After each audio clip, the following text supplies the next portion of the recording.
예, 우여곡절 끝에 이재명, 윤석열 양자 토론은 일단 성사가 됐습니다. 설 연휴에 만나는 외나무 다리 승부여서 벌써부터 기싸움이 대단하다고 하는데 그 배경을 짚어보겠습니다.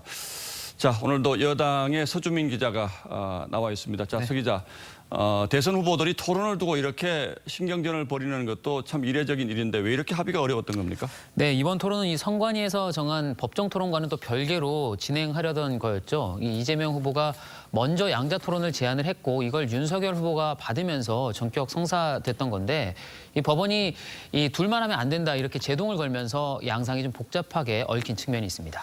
자, 법원은 지상파 방송이 두 사람만 불러서 토론하는 것은 허용할 수 없다. 자, 이렇게 되는데 그러나 국민의힘은 어쨌든 양자 토론을 계속 고수를 하는 모양이죠. 그렇습니다. 실제로 국민의힘이 이런저런 단서를 달면서 이 상당수 국민들에게 이 윤 후보가 좀 토론을 피하려는 것 아니냐 이런 인상을 준 게 사실입니다. 예.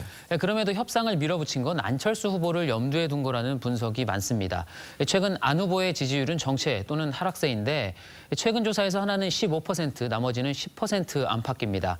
여기서 이 10%가 앞으로 이 대선 판세에서 상당히 중요한 의미를 가질 수가 있습니다. 자, 10%가 왜 그렇게 중요합니까? 예, 이 바로 선거 비용, 그러니까 돈 때문입니다. 예. 이번 대선 선거 비용은 513억 원까지 쓸 수가 있는데 이 득표율이 15%가 넘으면 전액, 10%가 넘으면 절반을 정부가 보존해 줍니다.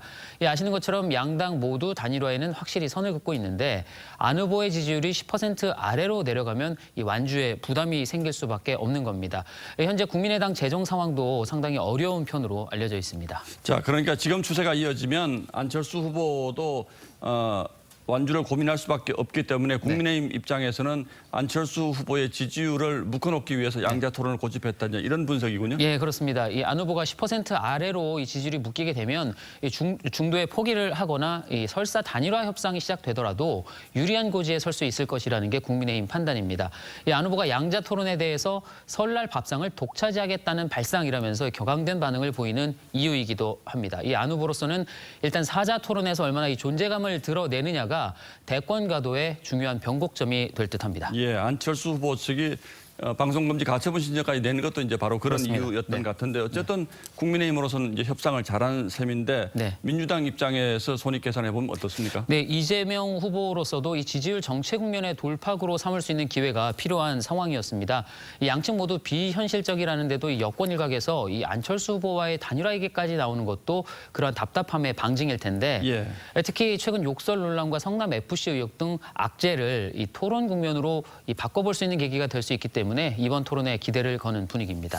자, 해야 될 말들이 많고 또 서로 공격과 수비가 매우 어려운 지점들이 있기 때문에 지금 후보들 뭐 열심히 준비하고 있겠죠? 그렇습니다. 뭐 양쪽 모두 어쨌든 자신감을 보이고 있는데요. 민주당은 정책 공방에서 확연한 우세를 보일 것이라 이렇게 보고 있고 국민의힘도 윤 후보가 이 당내 경선 때 16차례 토론 경험이 있고 또 그동안 밤마다 준비를 해오면서 자신감을 쌓았다 이렇게 자평하고 있습니다. 그러니까 승부처는 누가 실수를 덜 하느냐 또 이 어떤 태도를 국민들에게 보여줄 것이냐 이 부분이 될 거라는 전망이 많습니다. 예, 올 대선 국민들의 선택은 어렵습니다만 관전하는 재미는 정말 어느 드라마 못지않군요. 예, 서주민 기자 잘 들었습니다.